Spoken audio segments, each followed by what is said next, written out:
Hi everyone, welcome back to Novel Nomad and welcome to my very tentative Nonfiction November TBR.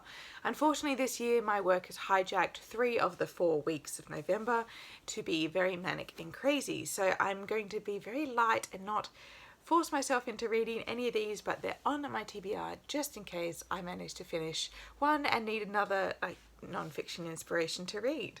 So starting off, a book that I will be absolutely finishing in November is Black and British by David Olusoga.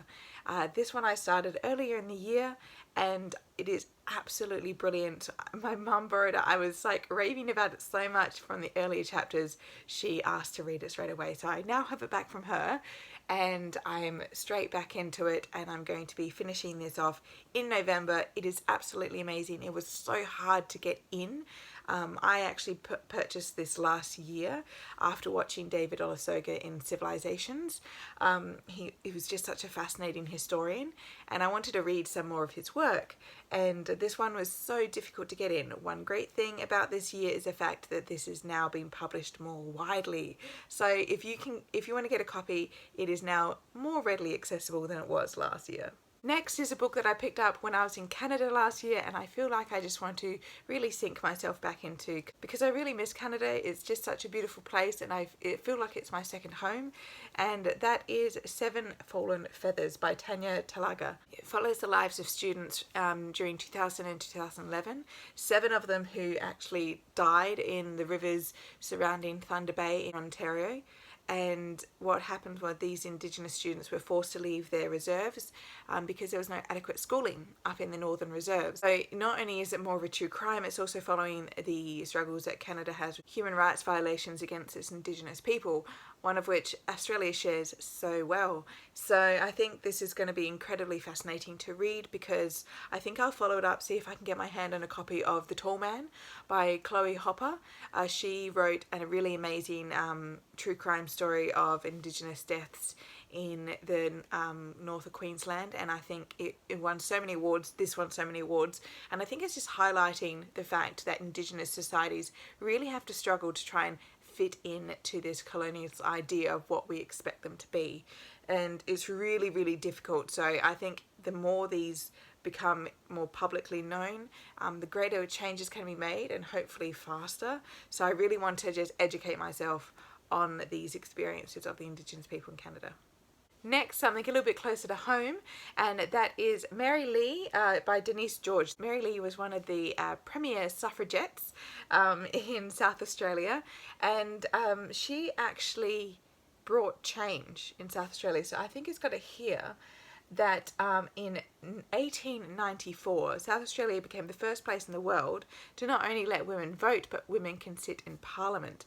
And I think also within that clause, they actually let Indigenous people sit in Parliament too, not that they actually voted anyone in, but it was an option. So the funny story behind that is that all these conservative politicians who hated the idea of women's suffrage decided that they might as well add in the clause that, why not? Why don't we just add in that women can sit for Parliament as well? And why don't we add in that Indigenous people can sit for Parliament? It will never get passed. But of course it did, so joke's on them. So the fact, I really wanted to read more about her life. Very little is known about her. Like, we're not taught much about Mary Lee in our schools, which I think is a crying shame. And especially about the women's suffrage movement within South Australia itself. So I really want to read this one. It's by a local publisher as well, Wakefield Press, and I think this is just going to be a nice little local read, local history. It's just going to be so fascinating. Next is a book that I really, really, really, really, really want to read because it's been recommended to me so much, and that is Invisible Women by Caroline Criado Perez. Now this one has got so much hype, so much attention, and well deserved apparently. It's very much based in data and statistics, and how there's a data bias towards men in society, which isn't completely a shock, obviously, but it's how women are constantly struggling with this idea of their place within society when everything is really catered towards the other gender. But of course, I think it's going to be really fascinating to get a bit more of a statistical feminist outlook and to really understand how society functions, in the fact that things that the power struggles, for example. Power struggles are inherently masculine in identity. So whenever a woman comes to power, it's always greatly questioned of her ability to hold that position. So I think it's just going to be incredibly fascinating, and hopefully I can get to it and it'll be an inspiration to read during November. Lastly, one that I really don't think I could possibly get to, but I really, really would love to, and I know it's been buddy read by a few of my wonderful friends on BookTube, and that is The Romantic Outlaws by Charlotte Gordon. This is a dual biography on Mary Wollstonecraft and Mary Shelley, both of which being very amazing women.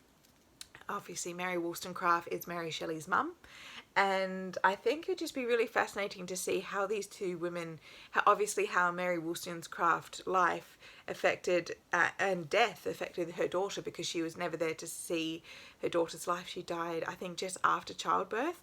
So I think this is going to be really incredibly fascinating. I don't think I'm going to be able to get to it, but it's there for you if you'd like to read. I'll link below who will be buddy reading this if you want to possibly see their TBR and join in. Alright, so that is what I'm reading potentially in November. Obviously, I'm going to absolutely be finishing off Black and British, but I really hope to get to some of the other ones as well, mainly because non-fiction really helps me to really expand my knowledge and educate me further in different ideas and perspectives around the world, which is such a great readathon to have every year. So let me know what you'll be planning to read for Nonfiction November, or if any of these sound really interesting and you'd like to chat about them, let me know in the comments down below, and I'll see you next time. Bye!